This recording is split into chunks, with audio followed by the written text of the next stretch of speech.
할렐루야. 우리 주 예수 그리스도 이름으로 우리 함께 하나님 말씀 살펴보겠습니다. 우리 하나님 말씀 누가복음 2장 39절에서 52절까지의 말씀 찾아보겠습니다.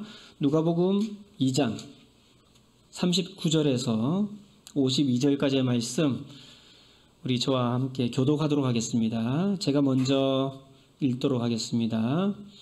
누가복음 2장 39절 주의 율법을 좇아 모든 일을 필하고 갈릴리로 돌아가 본 동네 나사렛에 이르니라.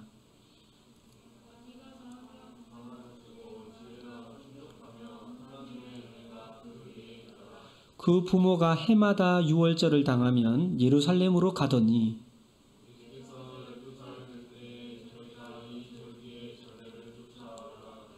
그 날들을 마치고 돌아갈 때에 아이 예수는 예루살렘에 머무셨더라. 그 부모는 이를 알지 못하고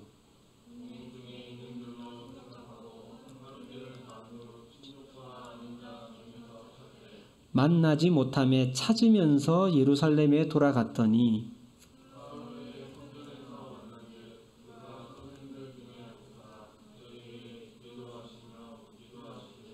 듣는 자가 다 그 지혜와 대답을 기이 여기더라.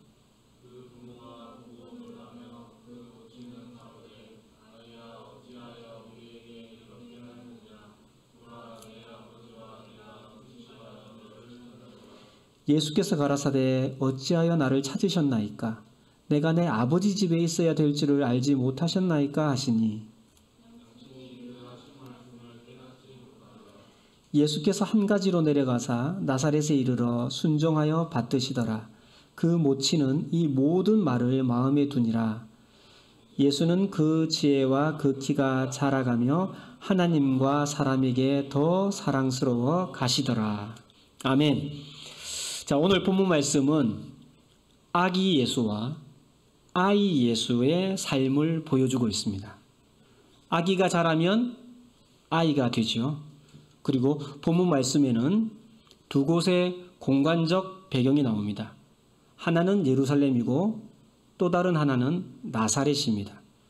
그래서 오늘 이 시간에는 예루살렘과 나사렛이라는 인생의 무대 위에서 아기 예수가 아이 예수로 성장해 가고 이후 청년 예수로 자라가는 모습을 통해서 우리에게 주는 교훈을 찾고 그 삶을 본받고자 합니다. 자, 제일 먼저 읽었던 39절을 한번 보시겠습니다. 주의 율법을 좇아 모든 일을 필하고 갈릴리로 돌아가 본 동네 나사렛에 이르니라. 자, 원래 예수의 부모 요셉과 마리아는 갈릴리 지역 나사렛에 살던 선남 선녀였습니다. 두 사람이 약혼을 하고 결혼하기 전에 성령으로 말미암아 예수를 잉태하게 되었던 이 마리아는 예수를 출산을 즈음에 로마 황제의 명령으로 호적 신고를 하러 종언한 요셉과 함께 만삭의 몸을 이끌고 베들레헴까지 힘겹게 이동했습니다. 북쪽 갈릴리 나사렛에서 남쪽 방향 베들레헴까지는 약 160km 정도 되는 거리입니다. 도보로 매일 20km씩 이동할 경우 8일 정도 걸리죠. 더구나 마리아는 만삭의 몸이었기 때문에 2배 이상의 시간이 걸렸을지도 모릅니다. 당시 호적신고는 본적지에서 하는 것인데 요셉은 다윗의 자손이었으므로 다윗의 출생지 베들레헴까지 와야 했습니다. 이것이 누가복음 1장 26절에서 38절까지 그리고 2장 1절에서 7절까지 기록되어 있는 거예요. 자, 호적 신고하러 베들레헴까지 왔지만 거기서 예수가 출생하자 이 부모는 베들레헴에서 가까운 예루살렘에 올라가서 아들이 출생하면 행해야 할 율법의 의무를 준수를 합니다. 이것이 이제 누가복음 2장 21절에서 24절 그리고 27절에 기록되어 있는데 바로 그것을 오늘 읽은 첫 구절인 39절에서 뭐라고 요약하고 있냐면 주의 율법을 좇아 모든 일을 필하고 라고 표현하고 있는 거예요. 자, 당시 율법에 따르면 여인이 아들을 낳아 8일이 되면 할례를 하죠. 그리고 아들의 경우에는 33일이 지나야 산혈이 깨끗해지는 것으로 규정되어 있어서 이 기간에는 여자가 성소에 들어갈 수가 없어요. 그리고 이 기한이 차면 이 아이의 엄마는 번제를 위하여 1년 된 어린 양을 취하고 속죄제를 위하여 집비둘기 새끼나 산비둘기를 취하여 제사를 드리도록 했습니다. 그게 모세 오경에 있어요. 만약 어린 양을 드릴 만큼 형편이 안 되면, 가난하면 산비둘기 둘이나 집비둘기 새끼 둘을 가져다가 하나는 번제물로 또 다른 하나는 속죄제물로 드리도록 레위기 13장 3절에서 8절에 그렇게 기록이 되어 있습니다. 그런데 누가복음 2장 24절을 보면 마리아는 형편이 좋지 않아서 어린 양으로 제사를 드리지 못해서 비둘기로 제사를 드렸다는 기록이 있습니다. 자, 첫 아들 예수를 여관을 구하지 못해서 구유에서 낳을 정도였으니까 이 충분히 이해가 되지요. 따라서 아들을 낳음으로써 예루살렘에 머물렀던 이 가난한 젊은 부부는 할례를 받은 8일에다가 사녀리 부정한 기간 33일을 보내고 비둘기로 제사를 드리는 날까지 합쳐서 적어도 40여일은 예루살렘에 머물렀을 거예요. 자, 그 모든 율법의 의무를 성실하게 준수하고 다시 북쪽 갈릴리 지역 본동네 나사렛까지 열흘 이상을 걸려서 돌아왔던 것입니다. 예, 이 짧은 39절 한 구절에 이게 포함되어, 이런 스토리가 포함되어 있는 거예요.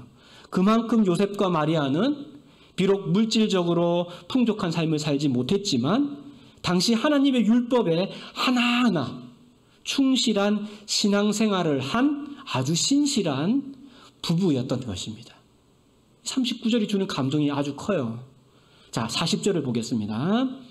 40절을 보면 이 아기가 자라며 강하여지고 지혜가 충족하며 하나님의 은혜가 그 위에 있더라. 자, 신앙적으로 건강한 부모 밑에서 자란 아이는 어떻게 될까요? 한마디로 잘 자랍니다.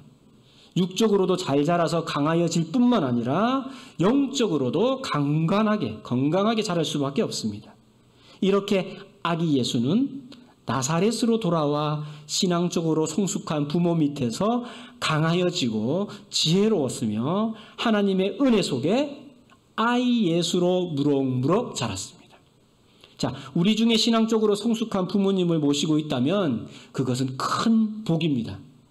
혹시 나 홀로 믿고 있다면 실망할 것이 아니라 내가 육적 부모님의 신실한 영적 부모가 되기를 위해서 하나님께 구하면 됩니다. 바울 사도의 표현을 빌리자면 내가 육적 부모를 복음으로 낳아서 내가 육적 부모의 영적 부모가 되는 것입니다. 그리고 장차 믿음의 가정을 이루어서 실제로 요셉과 마리아 부부 같은 역할을 해주면 되는 것이죠. 얼마나 하나님 기뻐하시겠어요? 자, 41절에서 42절입니다. 그 부모가 해마다 유월절을 당하면 예루살렘으로 가더니 예수께서 12살 될 때에 저희가 이 절기의 전례를 쫓아 올라갔다가, 자, 예수의 부모는 아기 예수가 출생할 때만 율법을 좇은 것이 아니라 12살 먹은 아이 예수로 자라갈 동안 유월절이 되면 해마다 먼 거리를 마다하지 않고 갈릴리 나사렛에서 예루살렘을 찾았습니다. 출애굽기 23장 14절에서 17절에 보면 이스라엘 모든 남자는 매년 3번씩 주 여호와께 보이도록 했습니다. 이 3번의 절기가 첫째는 유월절이라고도 하는 무교절, 둘째는 밭에 뿌린 것에 첫 열매를 거두는 초실절 또는 칠칠절, 신약에서는 오순절이라고도 하는 맥추절, 그리고 셋째는 거둔 것을 저장하는 수장절입니다. 이 중에서 이스라엘의 가장 중요한 최대의 절기는 당연히 유월절이죠. 여러분도 알고 계시겠지만 이 유월절의 기원은 이스라엘 백성들이 애굽에서 430년간의 종살이를 끝내고 탈출할 때 시작되었습니다. 애굽에 내려진 10가지 재앙 중 마지막 장자의 죽음을 앞두고 이 죽음의 재앙을 피하도록 하나님께서는 이스라엘 백성들에게 어린 양을 잡아 그 피를 문설주와 임방에 바르도록 하셨습니다. 그리고 7일 동안 누룩이 들어가지 않은 떡, 즉 무교병을 만들어 먹도록 하셨죠. 그래서 유월절과 무교절은 같이 이어지는 절기예요. 그런데 출애굽 이후 이스라엘의 역사를 보면 이 3가지 절기 중에 유월절 하나만 놓고 보더라도 해마다 지키는 경우가 많아 보이지 않습니다. 구약을 쭉 읽어보세요. 말라기까지. 완전히 잊혀질 때도 있었고요. 잊고 있다가 깨달음을 주셔서 시기를 놓쳐서 지킬 때도 있었습니다. 따라서 이 아기 예수를 12살 아이 예수가 될 때까지 한 해도 거르지 않고 그 먼 거리를 데리고 예루살렘과 나사렛을 왕복했다는 것은 여러 사정을 고려해 볼 때 결코 쉬운 일이 아닌 것이죠. 자, 43절부터 45절까지 보겠습니다. 그 날들을 마치고 돌아갈 때에 아이 예수는 예루살렘에 머무셨더라. 그 부모는 이를 알지 못하고 동행 중에 있는 줄로 생각하고 하룻길을 간 후 친족과 아는 자 중에서 찾되 만나지 못함에 찾으면서 예루살렘으로 돌아갔더니, 자, 그날들을 마치고 라는 말은 어린 양을 잡는 유월절 저녁 첫날뿐만 아니라 이후로 이어지는 7일간의 무교절까지 모두 지켰다는 말이에요. 복수로 표현되어 있잖아요. 그날들을 마치고 하나님의 명령에 따라 유대력의 정월에 해당하는 아비벌 14일 저녁 유월절의 시작을 함께 하려면 적어도 당일 아침까지는 예루살렘에 도착해야겠죠. 사실 어린 양은 10일 날 잡아요. 정월 10일 날. 자꾸 그걸 보관했다가 14일 저녁에 어린 양을 취했다가 14일 저녁에 그 양을 잡는 거예요. 그러니까 양을 취하는 것까지 합치려면 더 일찍 예루살렘에 왔어야겠죠. 자, 그래서 예루살렘에 그렇게 도착을 해야 되고 이후 7일간의 무교절까지 참여하고 돌아오려면 예루살렘에 머무는 기간이 적어도 열흘 가까이 되었을 거예요. 자, 거기다가 왕복으로 오가는 기간을 합치면 한 달 정도는 잡아야 해마다 유월절을 지킬 수 있는 거예요. 요셉과 마리아 부부가 아이 예수를 데리고. 예. 자, 그렇게 아이 예수가 11살이 될 때까지 나사렛과 예루살렘을 오고 가는데 어떤 문제도 없었어요. 그냥 안전하게 잘 다녀왔습니다. 그런데 12살이 되었을 때 사건은 벌어지고 말았습니다. 바로 예수가 미아가 된 거죠. 자, 당시에 유월절을 맞아 나사렛에서 예루살렘을 찾는 가족이 예수 가족만 있었던 것은 아닙니다. 무리를 이루어 긴 여행길을 함께한 동네 친척들과 이웃들이 적지 않았습니다. 어쩌면 12살 정도 되는 소년이었다면 부모보다는 함께 가는 동네 친구들과 붙어서 이동했을지도 모릅니다. 예수 가족과 함께 이동한 친척들과 이웃들이 유월절의 모든 기간을 보내고 자, 나사렛을 향해 출발했을 때 분명히 함께 있을 것이라고 생각했는데 하룻길을 가고 나서야 아이 예수가 없다는 것을 이 부모는 알아차린 것이죠. 이동하는 다른 무리에 있는 것은 아닌지 찾고 또 찾았습니다. 그렇지만 예루살렘에 그대로 머물러 있었던 아이 예수를 도중에 찾을 수는 없었습니다. 그렇게 오던 길을 복귀하듯이 되돌아오면서 찾다가 어디까지? 다시 예루살렘까지 돌아오게 되었죠. 예수는 맏아들이었어요. 그렇죠?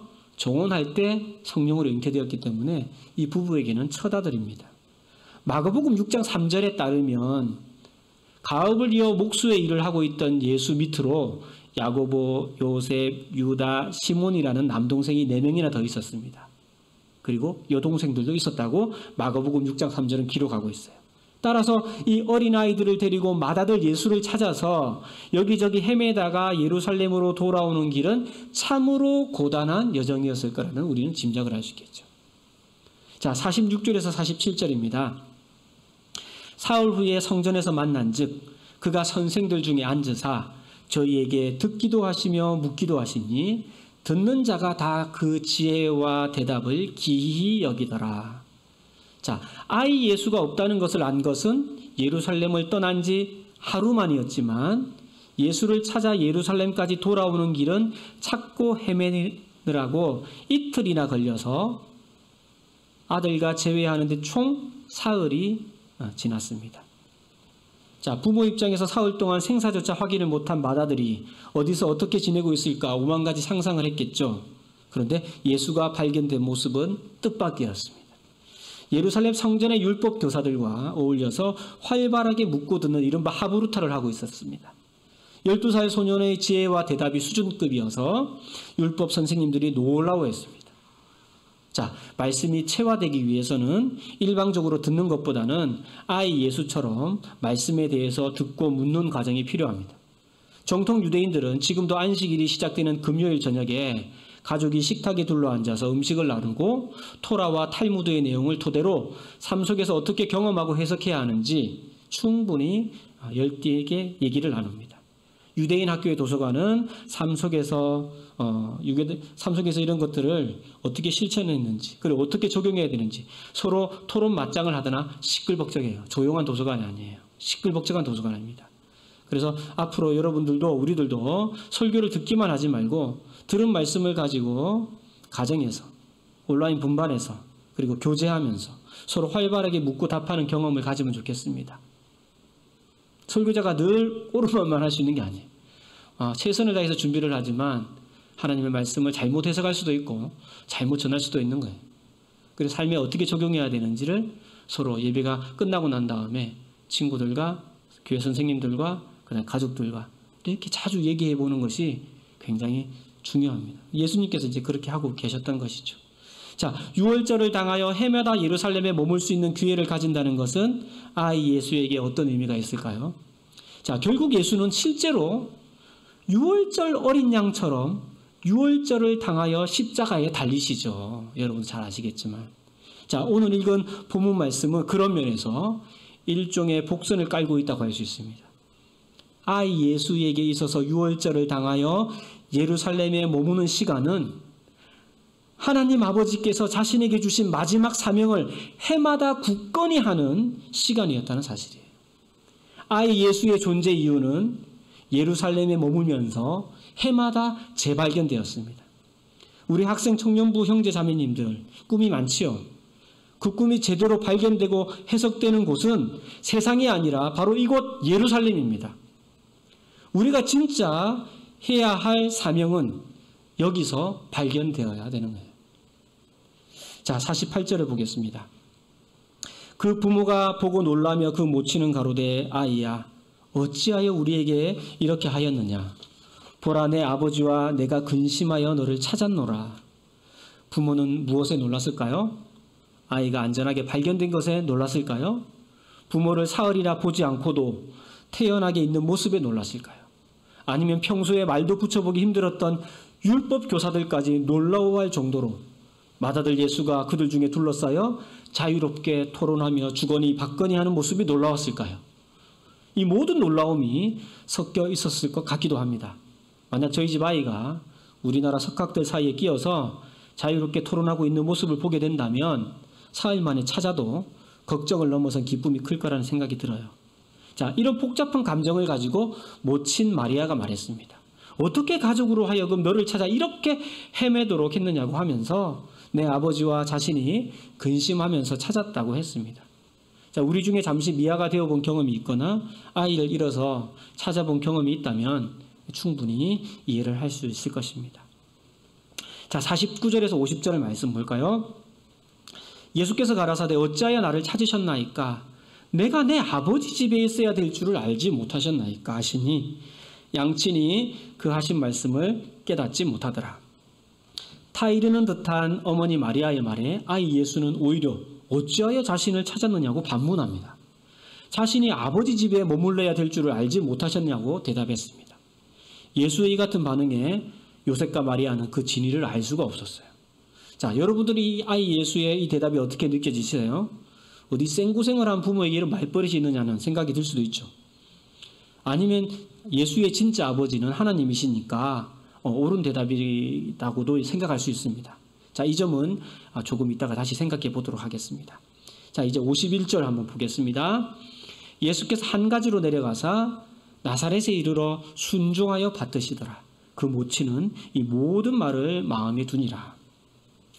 열흘 정도 되는 유월절 모든 규례를 지키고 이어서 사흘간의 율법 교사들과의 열띤 토론 수업을 했던 이 아이 예수는 어머니 마리아의 말에 부모가 깨닫지 못할 정도의 대답을 한 뒤 더 이상 대꾸하지 않고 부모를 따라 본 동네 나사렛으로 돌아갔습니다. 그리고 극진히 부모님께 순종하며 아버지 요셉의 목수일도 거들었습니다. 어머니 마리아는 예수의 출생을 알린 가브리엘 천사의 말로부터 이 모든 말을 마음에 두었습니다. 자, 이제 마지막 52절을 볼까요? 52절입니다. 예수는 그 지혜와 그 키가 자라가며 하나님과 사람에게 더 사랑스러워 가시더라. 마지막 52절은 오늘 본문 말씀 중에 어느 구절과 조금 비슷하지 않아요? 가장 비슷할 것 같은 구절이 몇 절일 것 같아요? 52절과 마지막 구절과 가장 비슷한 구절. 눈으로 한번 싹 봐요. 몇 절과 가장 비슷해요? 바로 40절이에요. 40절. 자, 차이점이라고 한다면 40절은 아기 예수의 자라는 모습을 묘사한 것이고 52절은 아기 예수가 자라는 모습을 묘사한 것이고 52절은 아이 예수가 자라는 모습을 묘사한 것입니다. 자, 52절에는 40절과 비교했을 때 추가된 성장이 있죠. 그것은 하나님께는 물론이고 사람들에게도 더 사랑스러워 갔다는 점입니다. 그리고 40절과 52절에 공통점이 있어요. 무엇일까요? 그것은 바로 예수가 이렇게 아름다운 성장이 이루어지고 확인된 곳은 삶의 터전인 본동네 나사렛이라는 사실입니다. 하지만 예수가 삶의 터전 나사렛에서 이렇게 폭풍 성장을 이룰 수 있었던 힘의 원천은 어디 있죠? 바로 예루살렘에 있어요. 이것이 정말 중요한 거예요. 갈릴리 나사렛에서 40절과 같은 성장이 있기까지는 예수의 출생 때 예루살렘에 머물며 하나님의 말씀을 좇아 온전히 순종한 부모의 깊은 신앙이 있었습니다. 그리고 갈릴리 나사렛에서 52절과 같은 놀라운 성장이 있기까지는 해마다 예루살렘을 찾아 머물며 유월절을 온전히 준수한 부모의 변함없는 신앙이 있었습니다. 그렇게 자라 예수가 12살이 되었을 때 예루살렘에 머물면서 율법 교사들과 하나님의 말씀을 몇 날 며칠이고 나누며 말씀에 젖어드는 시간이 있었어요. 자, 우리는 누구나 더욱더 성숙한 그리스도인으로 성장하고 싶은 욕구를 가지고 있습니다.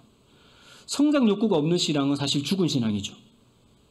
그리고 이 성장은 나사렛, 즉 우리 삶의 현장에서 이루어지고 확인되어야 됩니다. 또한 이러한 성장이 가능하려면 예루살렘, 즉 오리지널 하나님의 말씀에 충분히 젖어들 수 있는 시간과 장소가 있어야 됩니다. 즉 나의 예루살렘이 없이는 나의 나사렛에서의 성장이 일어나지 않는다는 거예요. 예루살렘은 신실한 하나님의 말씀이 충분히 공급되는 곳입니다. 그곳은 이렇게 대면 예배가 이루어지는 곳일 수도 있고 지금과 같은 시기에는 비대면으로 내가 예배드리는 장소가 될 수도 있습니다. 또한 내가 하나님을 깊이 만나기 위해 마련한 시간과 장소일 수도 있고 그 어디라도 진리의 말씀을 묵상하는 장소일 수도 있습니다. 예루살렘의 제1의 조건은 참된 복음의 말씀이 있어야 한다는 사실을 잊어서는 안 돼요. 세상에는 교회라는 간판을 걸고 있지만 비진리가 섞여 있는 경우가 적지 않습니다. 우리 교회라고 해서 예외는 아닙니다. 과거에도 아픈 경험이 있었고 지금도 일어나고 있으며 앞으로도 안심할 수 없습니다. 이런 곳에 머물면 머물수록 바람직한 신앙의 성장에 방해가 됩니다. 예수의 성장과 같은 일이 일어나지 않습니다. 그리고 우리의 신앙 성장은 나사렛과 같은 삶의 현장, 즉 세상에서 확인될 수 있어야 합니다. 교회에서 믿음 좋은 사람이라고 칭찬받아봐야 좋죠? 그건 반쪽짜리예요. 세상에서 그런 성장이 일어나야 된다는 거예요. 예루살렘에 머무는 것이 아무리 좋아도 여기에만 머무는 것은 하나님의 뜻이 아닙니다. 예루살렘에만 머물려고 했던 제자들을 하나님께서는 핍박을 통해 세계 곳곳으로 흩어지게 하셨습니다. 그리고 흩어진 삶의 현장에서 또 다른 작은 예루살렘을 심으시고 그곳에서 말씀을 통한 영적 역량을 공급받고 삶의 현장에서 성장하도록 하셨습니다. 하나님께서는 세상의 빛과 소금으로 우리를 부르셨어요. 참된 복음이 가득한 교회에 머물다가 흩어지면 자연스럽게 세상의 빛과 소금으로 성장할 수 있습니다. 우리가 모이기에 힘써야 하는 이유는 사실 흩어지기 위해서예요. 교회에 오는 날만 그리스도인이 된다면 바르게 성장했다고 할 수가 없습니다. 아기 예수가 성장한 것처럼 우리 청년들 중에 앞으로 결혼해서 자녀를 낳게 되면 아이가 12살 될 때까지, 즉 엄마 치마 붙잡고 아빠 바지 가랑이 붙잡고 가자는 대로 따라 나서는 아이를 부지런히 참된 복음이 선포되는 자리로 기회가 있는 대로 데리고 나오시기 바랍니다. 그러면 잘 성장합니다. 그렇게 12살 정도가 되어서 10대 청소년이 되어서 자립심이 자라고 지혜가 자라면 스스로 말씀에 머물려는 태도를 기르게 됩니다. 예수처럼요. 가지 말라고 해도 예루살렘을 찾아 머물려고 합니다. 이렇게 12살이 주는 10대 청소년 시기가 주는 의미가 있는 거죠. 그러면 아주 신앙적으로 건강한 청년으로 자라고 세상에서 빛과 소금이 됩니다. 하나님과 사람에게 사랑스러워 갑니다. 영적 예루살렘에 머무는 시기를 잘 보낸 요셉은 17세가 되어 애굽에 팔려가서 많은 고난을 겪었지만 그곳에서 놀라운 영적 성장을 이루어 이스라엘 민족을 살리는 역할로 쓰임받았습니다.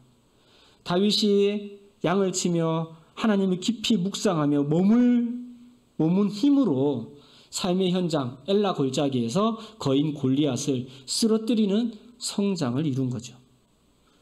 암울한 시대에도 영적 예루살렘에 머물며 하나님의 사람 엘리사를 기억하고 있던 이름 모를 게지바이는 이방 나라에 잡혀가서도 영적 성장을 이루어 주인 나아만 장군의 문둥병이 고침받도록 결정적인 역할을 했습니다. 초대교회 성도들이 잡혀가고 죽임을 당하는 시기에 예루살렘에 머물며 믿음의 시기를 보낸 로데라는 게지바이는 영적 성장을 이루어 도저히 빠져나올 수 없는 감옥을 천사에 의해 이끌려 나온 베드로의 음성만 듣고도 하나님의 인도로 나온 것을 확신했습니다. 이미 청소년기의 시간이 지나서 희망이 없다고 생각하시는 분이 있으십니까? 내 육적 나이가 내 영적 나이는 아니니까 늦었다고 생각 말고 지금부터 시작하면 됩니다. 자, 우리 모두 예수를 따라 예루살렘에 머물며 영적 에너지를 공급받기를 부지런히 하고 나사렛과 같은 삶의 현장에서 놀라운 성장을 이루시기를 우리 예수 그리스도의 이름으로 축원합니다. 할렐루야. 자, 우리 찬양 드리겠습니다. 은혜로다 찬양 드리겠습니다.